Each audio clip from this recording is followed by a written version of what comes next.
Alors aujourd'hui je vais pas vous faire une vidéo sur la nutrition, sur le sport, sur la santé. Ça va être un petit peu une vidéo légèrement hors sujet, mais vous allez voir que quand même il y a un petit recoupement général, notamment par rapport au paléo. Alors hier en fait j'ai regardé deux choses et ces deux choses en fait m'ont un petit peu interloqué, m'ont questionné et je voulais le partager avec vous aujourd'hui. Alors la première chose que j'ai vue en fait hier, c'est un documentaire, en fait c'est un docu-fiction. Ça s'appelle American Blackout. Et en fait ça raconte l'histoire aux États-Unis d'une gigantesque panne électrique. En fait c'est un groupe de hackers qui piratent le système électrique américain. Et du coup ça génère une panne énorme. En fait tout le pays est en mode complètement blackout, c'est-à-dire que il n'y a plus de courant du tout dans le pays. Et en fait on voit un peu l'histoire justement de personnes qui cherchent à survivre, de personnes qui essaye de trouver en fait des solutions, parce qu'en fait on se rend compte que sans électricité, eh bien il n'y a plus rien qui marche. À terme on n'a plus d'eau potable, on n'a bien sûr plus accès aux stations-service parce que du coup les pompes ne marchent plus, on n'a plus accès à grand chose en fait, et on retrouve très rapidement en fait des instincts bêtement naturels, les instincts en fait qu'on avait quand on était chasseur-cueilleur, c'est-à-dire trouver la nourriture rapidement et protéger sa famille. Et on se rend compte que c'est pas si simple que ça finalement, puisque du coup il peut y avoir des guerres qui se déclenchent, c'est-à-dire que voilà, vous croisez quelqu'un qui veut quelque chose que vous avez, ou vous avez vu quelqu'un qui a quelque chose que vous voulez. Qu'est-ce qui se passe? Quel est l'état de la société en fait dans lequel on va être?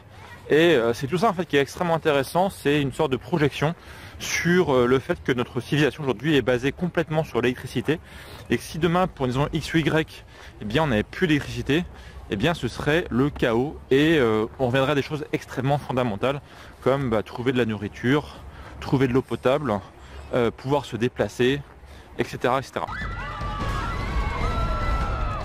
The current blackout is the result of a cyber attack.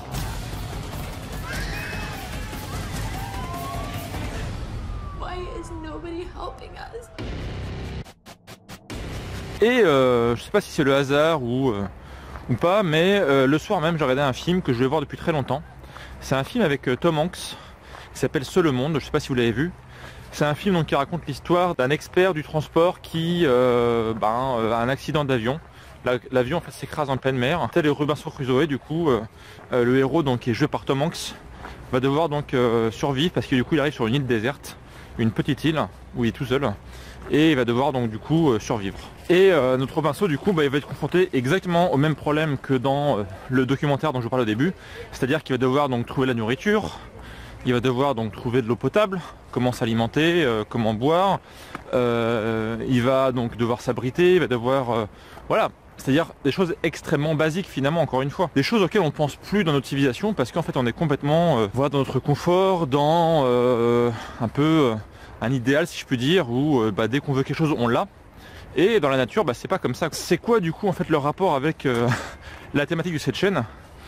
C'est tout bêtement le fait de se dire, si demain tout ce que j'avais disparaissait, si demain je n'avais plus accès à l'électricité, si demain j'avais plus accès à la nourriture, est-ce que je serais capable, moi aussi, de pouvoir survivre dans la nature? C'est assez intéressant, en fait il y a un courant qui s'appelle le survivalisme, qui se base là-dessus, c'est-à-dire c'est un courant de pensée qui essaye de se préparer en fait à ce genre d'apocalypse. Je vous ai mis en fait des liens notamment dans la description de la vidéo pour ceux qui sont intéressés. Et l'idée donc du survivalisme, c'est justement être prêt à tout.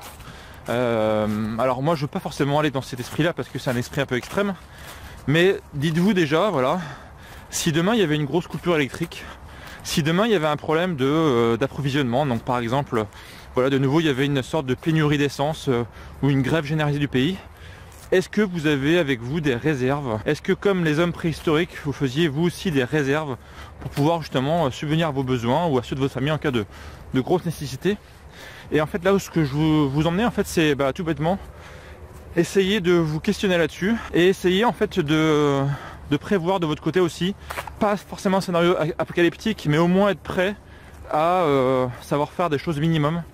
Non, c'est-à-dire savoir faire des réserves, donc c'est-à-dire que lorsque vous allez faire des courses, eh bien essayez de prévoir au moins toujours un stock de sécurité. Donc par exemple, moi je sais que dans mon garage j'ai une bonbonne de 5 litres d'eau que je me sers pas. C'est une bonbonne en fait qui me sert uniquement, enfin qui j'espère me servira pas, mais qui me servirait un jour si j'avais un problème d'eau. Donc avec 5 litres je peux tenir une personne peut tenir sans aucun problème pendant au moins une semaine, en étant un petit peu en mode ration si je peux dire. D'avoir aussi des conserves à disposition. Les conserves, l'avantage c'est que c'est extrêmement facile à stocker, ça se conserve de très nombreux mois, voire de très nombreuses années. Donc par exemple, si vous prenez des conserves de sardines, les sardines c'est extrêmement facile à conserver et c'est plein de bonnes protéines, plein de bons gras et c'est un excellent aliment à consommer en cas de nécessité, en cas de problème, en cas de rationnage ou rationnement, je sais pas comment on dit. Et voilà quoi.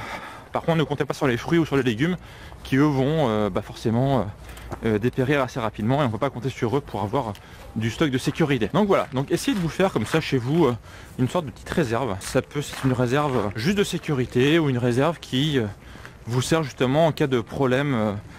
C'est des trucs très bêtes en fait, hein. Et on n'est pas forcément préparé à ça, on ne pense pas forcément à ça tous les jours. Mais essayez de vous dire, voilà, si demain j'avais un gros souci d'approvisionnement, si demain j'étais coincé, si demain il y avait une grève générale, si demain il y avait une grosse panne d'électricité, est-ce que j'ai de quoi tenir au moins quelques jours en totale autonomie? Posez-vous cette question et puis regardez de votre côté ce que vous pouvez faire pour avoir tout ce qu'il faut dans vos placards, si je puis dire. C'est pas forcément quelque chose pour vous rendre paranoïaque, c'est juste du bon sens. Dans le temps, nos ancêtres, nos grands-parents, et puis encore plus loin les hommes préhistoriques, faisaient souvent des réserves comme ça. On n'allait pas forcément tous les jours chasser ou cueillir ce dont on avait besoin. On avait en fait du stock et ça permettait justement de tenir les saisons un petit peu dures et ça permettait aussi de tenir en cas de gros problèmes. Et pour revenir justement au fait d'être abandonné dans la nature, si demain en fait on devait tous retourner dans la nature, je pense pas qu'il y a beaucoup de personnes qui sauraient en fait s'en sortir. Est-ce que vous savez par exemple chasser? Est-ce que vous savez créer une arme à partir de bouts de bois? Est-ce que vous savez récupérer par exemple de l'eau potable à partir de la rosée ou voilà. Est-ce que vous savez faire du feu tout bêtement? Est-ce que vous savez faire du feu en cas de nécessité? Si un jour vous perdez en forêt pendant de plusieurs jours, est-ce que vous savez faire du feu? Alors quand on est scout, on apprend à faire ça, mais je pense qu'aujourd'hui c'est quelque chose qui est complètement abandonné.